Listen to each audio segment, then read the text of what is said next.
누구를 만나는가, 이 만남은 아무리 강조해도 지나치지 않을 정도로 중요합니다. 한 사람이 어떤 사람을 만나냐에 따라서 인생이 180도 달라질 수도 있다는 거죠. 제가 아시는 장로님 한 분은 저와 비슷하게 미국에 이민을 오셨습니다. 그런데 이분은 전자공학을 전공한 분도 아니고 전자공학과는 아무 상관없는 분이고 오히려 경제과를 졸업하신 분인데 HP라는 회사에 취직을 하셨어요. 그런데 감사한 것은 바로 직속 상관께서 그 당시 집사님인데 우리 집사님을 참 잘 보신 거예요. 그런데 이상한 것은 그 상관은 회사를 옮길 때마다 이 집사님을 데리고 가는 거예요. 그러니까 같이 진급하고 같이 올라가는 거죠. 그래서 어디까지 갔나 하면은 여러분 미국에 유명한 그 회사 IBM이라는 회사가 있습니다. 그 IBM이 부사장까지 간 거예요. 그분은 물론 사장이시죠. 그렇게 해서 야 대단한 인맥이다. 다른 거 아는 거 하나도 없어요. 그런데 이분은 희한하게 그렇게 계속 따라다니다가 결국 IBM 부사장을 하시고 결국 마지막에는 한국에 오셔서 여기 하이닉스 반도체인가요? 그게 힘들 때에 그 회사가 힘들 때에 대표 사장으로 오셔서 한 2년 정도 수고하셔서 안정하시고 은퇴하신 후에 지금 미국에 돌아가 계십니다. 사람을 만난다는 게 그렇게 중요하다. 하물며 우리 예수 믿는 사람은 누구를 만나느냐가 더 중요하겠죠. 더군다나 예수 믿는 모든 그리스도인들은 반드시 만나야 할 분이 있습니다. 그분이 제가 오늘 말씀드리는 성령님이라는 거죠. 여러분 성령님 만나셨습니까? 우리 모든 그리스도인들은 성령님을 다 만나시기를 주의 이름으로 축원합니다. 이것은 선택이 아니고 반드시 그러해야 한다는 거죠. 그것을 제가 오늘 여러분들에게 왜 그런지 말씀을 드리려고 하는 것입니다. 오늘 우리 현대 그리스도인들이 제가 이 성령님을 다시 제가 끄집어내는 이유는 의외로 성령님을 만나지 못한 상태에서 교회에 나오고 신앙생활 하는 사람들이 적지 않다는 거예요. 저는 이게 참 마음에 불안합니다. 우리 윗대의 믿음의 선배들 1960년대 때 그때까지만 해도 수많은 우리 그리스도인들이 정말 성령님을 만나서 그 힘으로 그 변화의 힘으로 여기까지 올라온 것입니다. 여러분 그분들이 안 계셨으면 오늘 우리 한국교회는 현재 위치를 지킬 수가 없어요. 여러분의 능력이 아니에요. 그때에 성령님을 만남으로 말미암아 교회들마다 엄청난 변화를 경험했습니다. 여러분이 상상할 수 없는 정도로. 저는 눈으로 보고 저 자신도 함께 있었기 때문에 너무 잘 압니다. 이 자리에도 아마 신앙생활 오래 하신 분들은 충분히 이해를 하실 것입니다. 그것이 오늘 우리 한국교회에 안 보이는 거예요. 제가 와서 있는 이 짧은 기간 동안에도 제가 못 보고 있어서 안타깝습니다. 오늘 우리 한국교회에 주변에 있는 어느 교회가 성령으로 말미암아 교회가 놀랍게 변하고 놀랍게 뜨거워졌다. 그런 교회에 있으면 저한테 소개해 주십시오. 오늘 21세기의 우리 교우들에게 있어서의 가장 지금 시급한 것은 성령님을 만나는 것이다 하는 거죠. 오늘 제가 두 개의 성경을 보여드리겠습니다. 본문을 전후하여서 두 가지의 성경 구절 나왔습니다. 위에 있는 것은 19절이라고 되어 있는데 그것은 요한복음 20장 19절입니다. 예수님이 십자가 못 박히고 난 다음에 부활하신 예수님을 만나기 직전에 제자들의 모습을 보여줍니다. 19절 우리 한번 합독하겠습니다. 시작. 이날 곧 안식 후 첫날 저녁 때에 제자들이 유대인들을 두려워하여 모인 곳에 문들을 닫았더니 예수께서 솟아 가운데 서서 이르시되 너희에게 평강이 있을지어다. 아멘. 여러분, 전반부에 제자들의 상태를 정확하게 파악할 수 있는, 짧지만은 아주 단편적으로 나옵니다. 제자들이 언제 모였습니까? 저녁 때 모였어요. 왜 낮에 안 모였을까요? 충분히 낮 시간이 있었는데 왜 저녁에 모였을까요? 간단합니다. 겁이 났어. 누구 만날까 싶어서. 유대인들을 두려워요. 예수님의 제자들이 다 누굽니까? 유대인들이에요. 유대인들이 유대인 만나는 게 뭐가 두렵습니까? 그런데 저기 보면은 제자들이 누구를 두려워했다고요? 유대인들을 두려워했어요. 왜요? 자기들도 자기 스승처럼, 예수님처럼 붙잡혀 죽을까 싶었어. 간단하죠. 그래서 어떻게 해요? 모인 곳에 문들을 닫았어요. 그 말은 무슨 말입니까? 아주 그냥 꽁꽁 싸맸다는 거죠. 여러분, 이들이 어떻게 문만 닫았겠습니까? 저 말은 마음의 문까지도 꽉 닫힌 거예요. 저런 상태에서 누가, 당신도 그 예수를 따르던 제자지, 그 말만 들으면 당장에 아니요, 그럴 지금 상태예요. 왜? 두려웠어. 제자들을 감싸고 있는 저 모습은 두려움 그 자체입니다. 그러니까 부활하신 예수님께서 오셔서 그들에게 말씀하신 첫성이 뭡니까? 너희에게 평강이 있을지어다. 그러면 제자들에게 뭐가 없다는 겁니까? 평강이 없다 이게. 왜? 두려움 때문에. 성도가 가장 이 땅에서 자랑하는 것은 예수 믿음으로 말미암아 내 삶이 평안하다는 거예요. 제가 여러분 계속 얘기하죠. 평안이란 얘기. 우리 영동중앙교회에 지금 가장 필요한 것은 뭐겠습니까? 평안이에요. 평안하시길 주의 이름으로 축원합니다. 교회에서만 평안한 게 아니고 월요일부터 토요일까지 여러분의 삶이 평안해야 돼요. 불안과 두려움이 쌓여 있다면 그건 성도답지 못한 모습입니다. 제자들이 그랬습니다. 예수님을 3년 동안 따라다녔지만 결국 위기 앞에서 그들은 두려워 떨었습니다. 3년의 그 모습이 너무나 허탈한 모습을 우리에게 보여줍니다. 마치 아무도 그들을 수배하지 않는데 도망자의 위치를 잊고 수배당할까 봐 겁을 내고 있는 모습을 볼 수가 있습니다. 그러나 여러분, 4절에서 8절까지는 사도행전 2장 4절에서 8절입니다. 오늘 본문 바로 그 뒤입니다.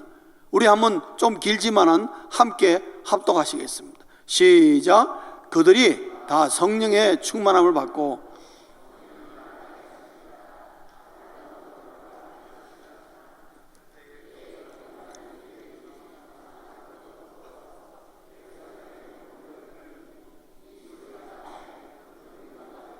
각각 자기의 방언으로 제자들이 말하는 것을 듣고 소동하여 다 놀라 신기하게 여겨 이르되 보라, 이 말하는 사람들이 다 갈릴리 사람이 아니냐?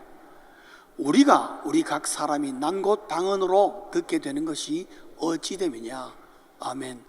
저기 나오는 방언은요, speaking in tongue이 아니에요. 오히려 other language, 다른 나라의 언어라고 그렇게 이해됩니다. 그래서 여기 방언이었는데 저거 개역 개정을 쓴 게 아니라 저 개역 한글 성경을 올린 것 같습니다. 다른 방언이에요. 다른 나라의 언어를. 그러니까 지금 오순절을 맞아서, 오순절은 소위 말해서 감사 축제의 날입니다. 그래서 이방에 디아스포라되어 있던 유대인들이 쫙 모이는데, 다른 나라에서 태어나가지고 히브리 말보다도 다른 나라의 언어가 더 익숙한 사람들이 모였다는 거죠. 여러 다른 언어의 사람들이 모였는데 지금 그들이 자기들의 나라의 언어 소리를 막 들었는데 저렇게 떠들면서 공공장소에서 막 말하고 있는 사람들이 누굽니까? 제자들이에요. 예수님의 제자들이에요. 20장 19절에 보면 어떻습니까?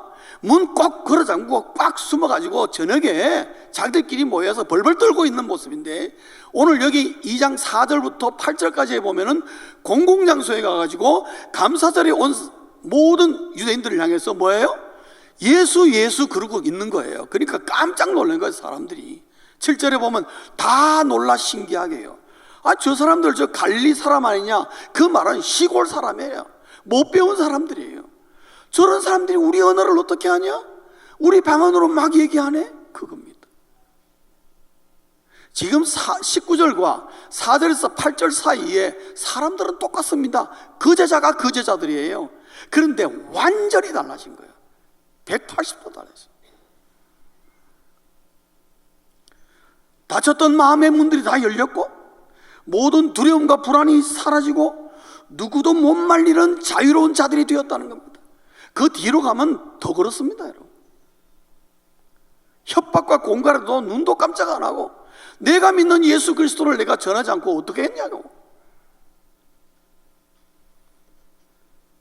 여러분, 19절에서 이 사도행전 2장 4절부터 8절까지 똑같은 제자인데 저렇게 태도가 180도 바뀌는 원동력이 어디 있었느냐? 바로 우리가 읽은 오늘 본문입니다. 2장 1절부터 4절까지 내용을 간단하게 얘기하면 성령이 그들에게 임하고 그들이 성령을 만났다는 겁니다. 사랑하는 성도님 여러분, 그리스도인이 성령을 만나면 변한다는 거예요. 변하더라는 거예요. 거칠 것 없는 그리스도인으로 변하더라는 것이죠. 그런데 여러분, 왜 성령을 만나야 합니까? 성령 안 만나도 지금까지 신앙생활 잘하고 저 교회생활 열심히 잘하고 있습니다. 뭐 교회에서 하라는 거 잘하고 있습니다. 감사합니다만은 성령을 만나야 됩니다. 왜 그렇습니까? 성령을 만나지 않으면은, 성령을 만나 변화되지 않으면은 그리스도인은 변질되기 때문에 그렇습니다. 저는 이게 두렵습니다. 변질된 그리스도인. 더 나아가서는 본인이 변질된 신앙생활을 하고 있다는 것조차도 모른다는 사실이 더 겁납니다, 여러분. 여러분 성도님 여러분, 지금 여러분 나름대로 각자 신앙생활 하시는데 이 신앙생활이 정말 하나님이 원하시는 그 모습일까요? 하나님 보시기에 너가 정말 올바른 신앙생활 하고 있구나, 우리 주님 그렇게 말씀하실까요? Who knows? 모르죠. 그러나 중요한 건요, 성령을 만나서 사람이 변하면요, 하나님이 뭐를 하는 것이 기뻐하시고 주님이 뭘 하는 것이 신앙인지를 제대로 올바른 신앙생활을 하게 되기 때문에 성령을 만나야 하는 것입니다. 안 그러면 변질되기 때문에.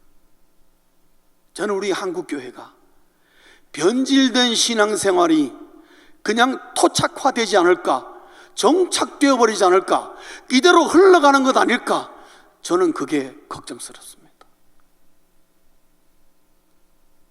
그래서 반드시 예수 믿는 그리스도인들은 변질되지 않기 위해서는 성령님을 만나서 변화를 경험해야만 합니다.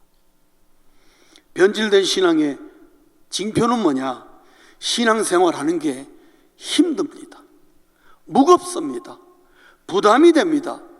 교회에서 직분 받는 것, 직임 받는 것도 싫습니다. 원하지 않게 됩니다. 왜요? 신앙생활 하다가 저런 직분, 직책 받으면 무거워질까 싶어서. 혹시 직분자들 직임 받았는데 이게 너무 무겁다, 야, 나 이거 정말 어떻게 빨리 이거 굴레를 벗을 수가 없나, 그런 생각이 든다면요, 제일 먼저 성령님을 만나길 주의 이름으로 축원합니다. 성령님 만나고 난 다음에 생각해야 돼요. 신앙생활의 기복이 큽니까? 어떤 날은 너무너무 내가 신앙이 정말 너무 좋은 것 같고 탁월한 것 같은데 어떤 날 자고 일어나면은 영 신앙이 밑바닥이고 내가 예수 믿는 것 같지 않는 그런 삶이 있습니까? 기복이 아래 위를 왔다 갔다 합니까? 그거 왜 그러느냐? 성령님을 만나야 된다는 걸 말하고 있습니다.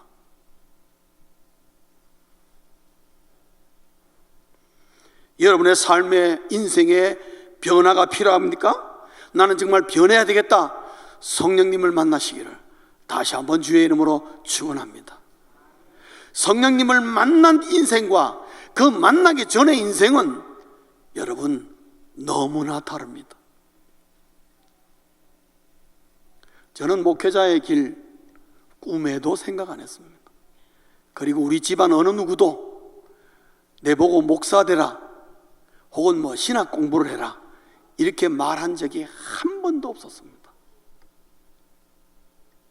근데 제가 다니던 교회 우리 담임 목사님께서 저를 붙들고 자꾸만 하시는 말씀이, 그때 제가 집사 때인데 조 집사는 신학 공부해서 목사가 돼야 된다는 거예요.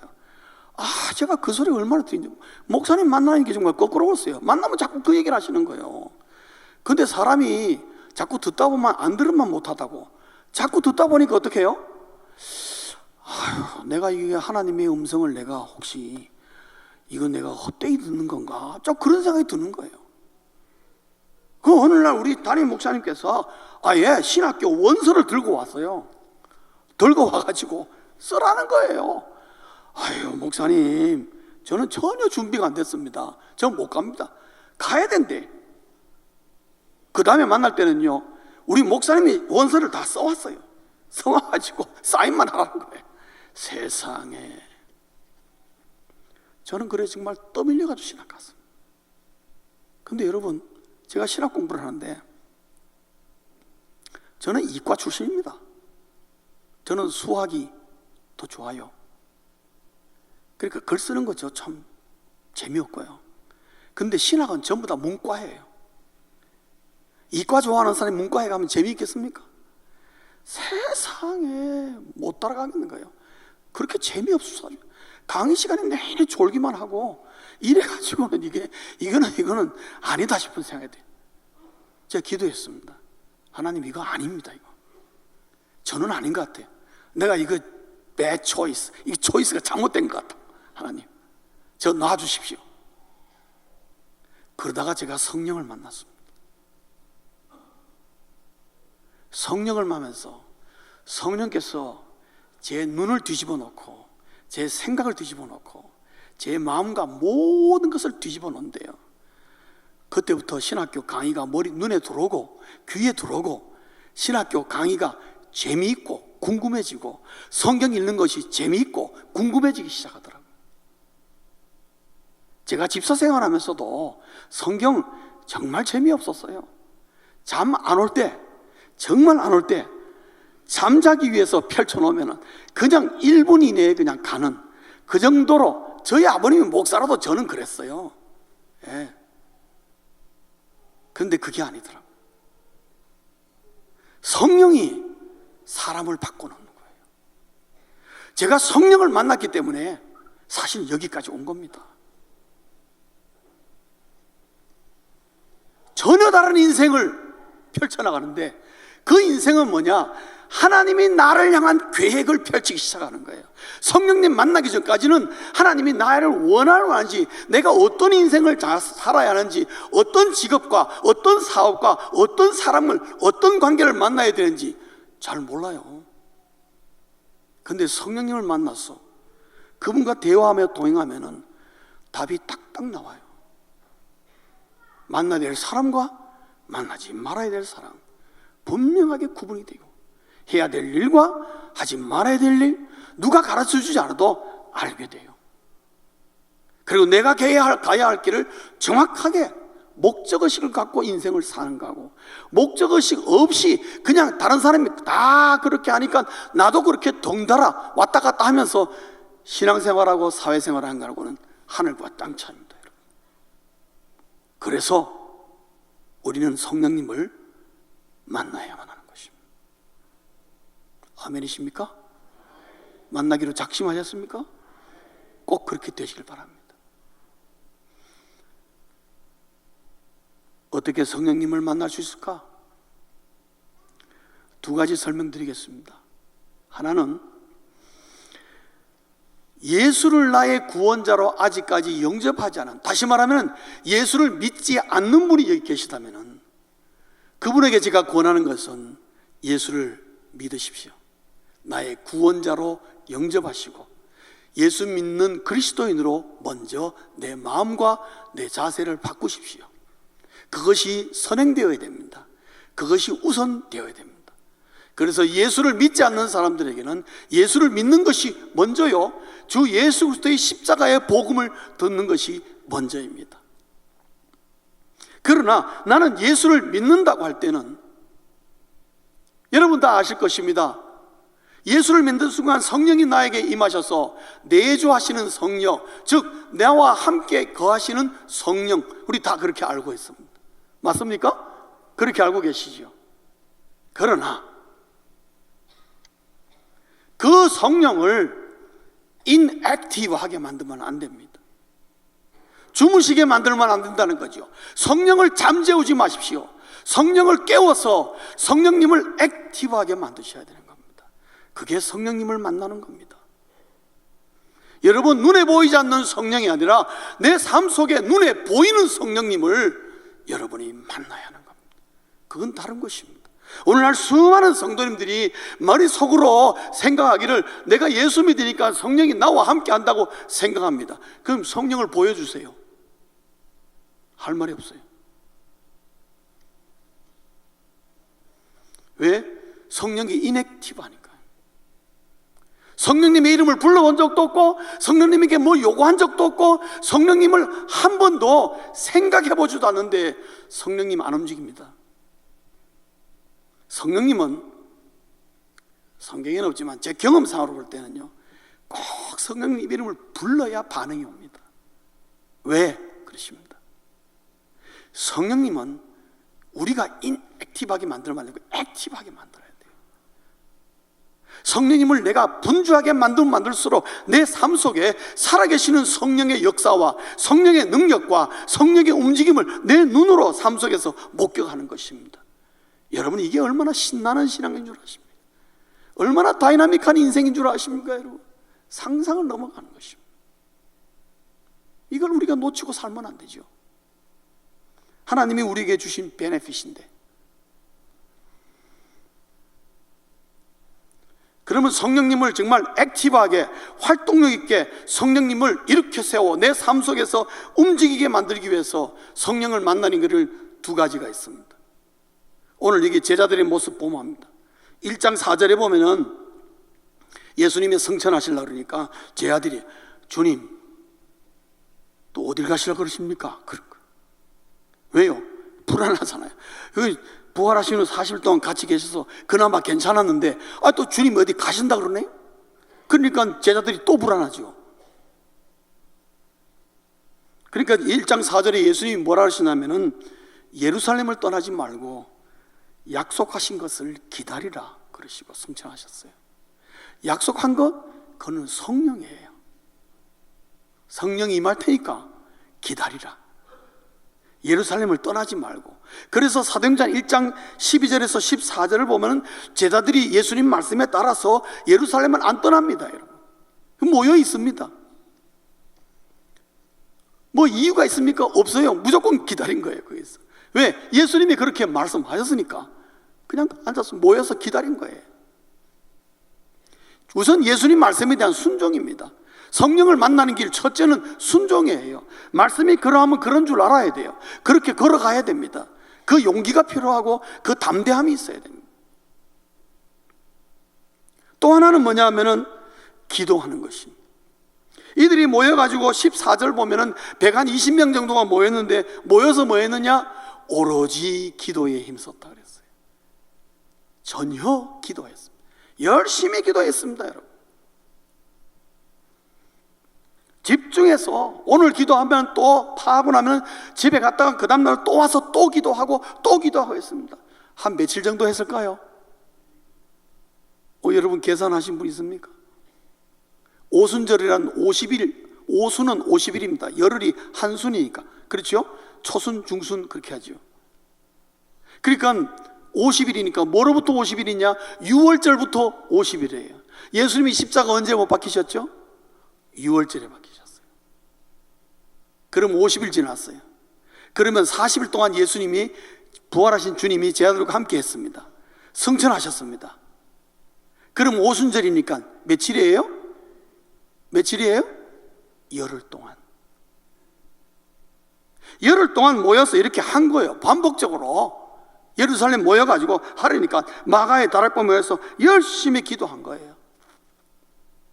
그러자 어떻게 해요? 오늘 이순절 2장 1절부터 4절까지 보면은 이때 어느 순간 기도하는 가운데 성령이 그들에게 임합니다. 이것이 그들을 완전히 바꿔납니다. 제자들이 변한 것은 예수님을 3년 동안 따라갈 때 변한 게 아니에요. 그거는 하나의 예수님을 보고 그 다음에 배운 것이 하나의 준비 기간이에요. 그런데 이것이 폭발해버린 것이 어디냐? 바로 오늘 읽은 본문입니다. 성령을 만나니까 그것부터 그동안에 배우고 준비했던 주님을 향해서 봤던 그 모든 것들이 다 폭발해버린 것입니다. 그게 2장 4절부터 쫙 사도행전의 시작은 그렇게 되는 겁니다.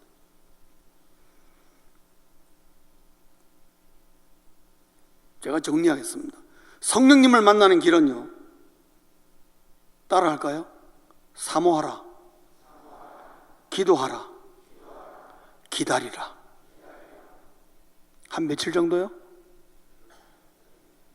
여긴 여름인데 뭐 며칠 될지는 제가 장담 못 하겠습니다만은 더 빠를 수도 있고 좀 더 느릴 수도 있겠죠.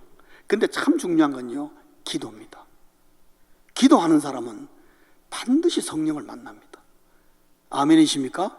기도하는 사람은 성령을 만납니다. 우리 영동중앙교회 교우들 가운데 기도 많이 하는 사람일수록 성령을 만납니다. 매일 만납니다, 여러분. 기도하는 자에게서. 기도 안 하면요, 바이바이. 성령님하고는 상관없어요. 혼자 그냥 뭐 소 멍에 메고 하듯이 그냥 끙끙거리며 신앙생활. 성령님을 사모하십시오. 요청하십시오. 말을 거시라는 겁니다. 그리고 기도하십시오. 내게 성령이여 만나달라고. 그리고 기다리십시오. 그러면요, 반드시 성령님 여러분을 만나 주십니다. 왜? 성령님이 더 여러분을 만나기를 원하신다는 거 아십니까? 그러므로 성령님을 찾고 성령님의 이름을 부르는 자에게는 반드시 성령이 임하신다는 거죠. 오늘 이 순간에라도 성령이 임하시길 원하면 얼마든지 여러분에게 임할 수 있는 것입니다. 멀리 계시는 분 아닙니다. 성령을 만난 결과 어떻게 했습니까? 세 가지 면의 변화가 일어나는 것입니다. 첫째는 자신이 변하는 거죠. 생각이 변하고, 언어가 변하고, 내 삶이 송두리째 변하는 거죠. 송두리째. 상상도 못한 방향으로 뛰어가는 거예요. 또 하나는 다른 사람을 변화시키는 겁니다. 가정을 변화시키고요, 내가 직장을 변화시키고, 내 사업을 변화시키고, 내 사람과의 모든 관계가 변화되기 시작하는 겁니다, 여러분. 관계의 변화는 다른 사람부터 오는 게 아니라 내가 성령을 만나면은 사람들과의 관계도 변화 일어납니다. 사람들의 관계가 폭이 넓지 못하고 뭔가 껄끄럽습니까? 성령님을 만나십시오. 다 풀립니다. 그래서 성령을 만난 사람들이 다른 사람에게 복음도 잘 전하고 자신 있게 전하고 그 복음이 먹혀들어가고 복음의 역사가 일어나는 이유가 성령님 때문에 그런 거예요. 또 하나는 뭐냐? 교회를 변화시키는 겁니다. 이 사람들이 결국 교회를 세웠죠. 예루살렘 교회를 세웠는데 정말 멋있는 교회 세웠습니다.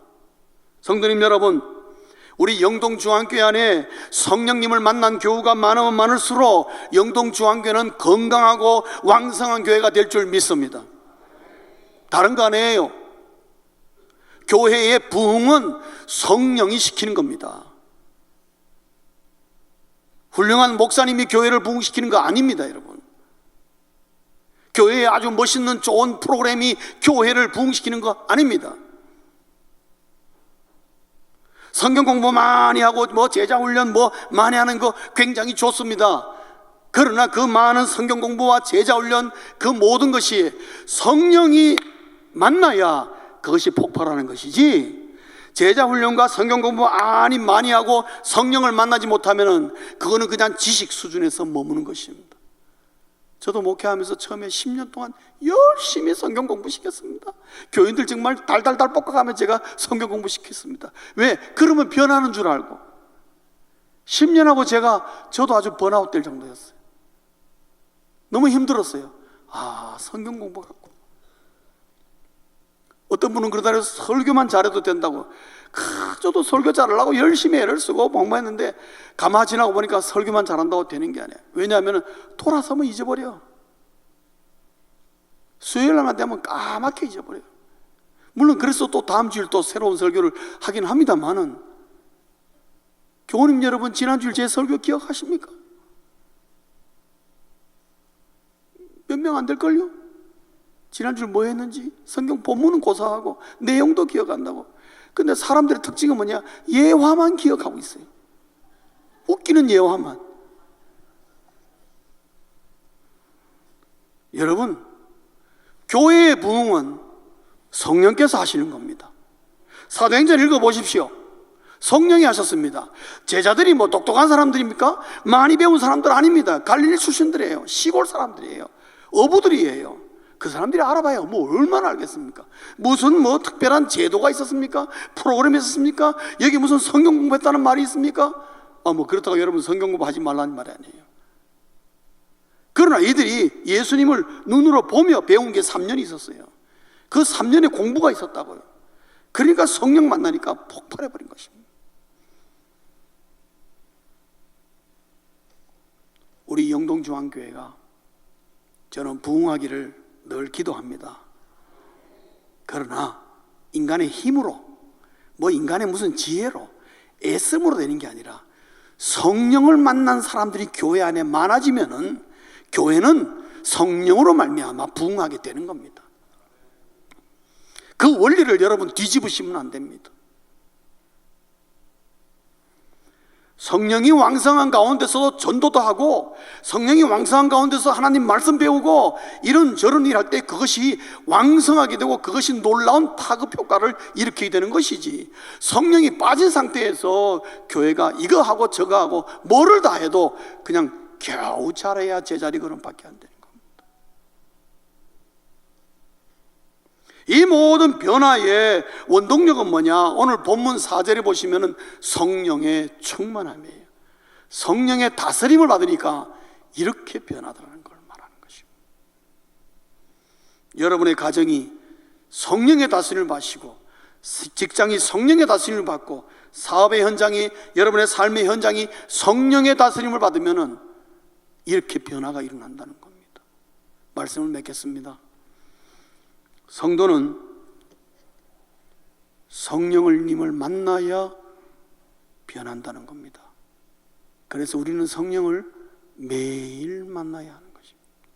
여러분, 성령님을 한 번 만나고 그만두지 마시고 매일 만나십시오. 성령님은 자주 만나면 만날수록 여러분과 굉장히 좋은 관계를 형성합니다. 그리고 성령님이 많은 말씀을 해줄 것입니다. 그것이 여러분의 인생 사는 데에 어마어마한 지혜가 되고 여러분의 길을 보여주는 안내자가 될 것입니다. 그래서 성도는 무엇으로 살아야 하는가? 성령으로 살아야 한다. 성령의 다스림을 받아야 한다. 그래서 성도는 성령이 주는 그 가슴으로 뛰는 자예요. 성령 말만 하면 가슴이 불타오르고 뛰는 거예요. 그래서 성령의 인도를 경험하고, 성령의 열정을 봐오고, 성령의 능력을 경험하고, 성령의 은사를 사용하는 것입니다. 사도행전 보십시오. 복음서 뒤에 사도 바울의 서신들을 보십시오. 전부 그런 얘기입니다, 여러분. 다른 얘기 아닙니다. 교회는 무엇으로 세워지는가? 성령으로 세워지는 거예요. 오늘의 안타까움은 성령을 잠재우고 있다는 것이죠. 기도로 성령을 깨워야만 합니다. 오늘 우리가 목격하는 건요, 2장 41절에 보시면은 제자들이 변하니까 하루에 3,000명이 회개하는 역사가 일어났습니다. 성령이, 저는 믿습니다. 오늘도 성령이 하시면은 다음 주일날 우리 교회 교인이 3,500명, 3,600명이 될 수 있다고 생각합니다. 몇만 명이 문제예요. 숫자가 문제가 아니에요. 우리가 누구를 만나는 게 중요해요? 성령님을 만나는 게 더 중요해요. 그게부터 시작돼야 돼요. 사랑하는 성도님 여러분, 성령께서는 지금 이곳에 계시는 줄 믿습니다. 성령님을 만나십시오. 그리고 만나자고 요청하십시오. 그래서 성령님을 만남으로 말미암아 여러분의 인생에 어떤 변화가 일어나는지 수많은 간증이 쌓이는 그런 그리스도인으로 사시길 주의 이름으로 축원합니다. 기도하시겠습니다.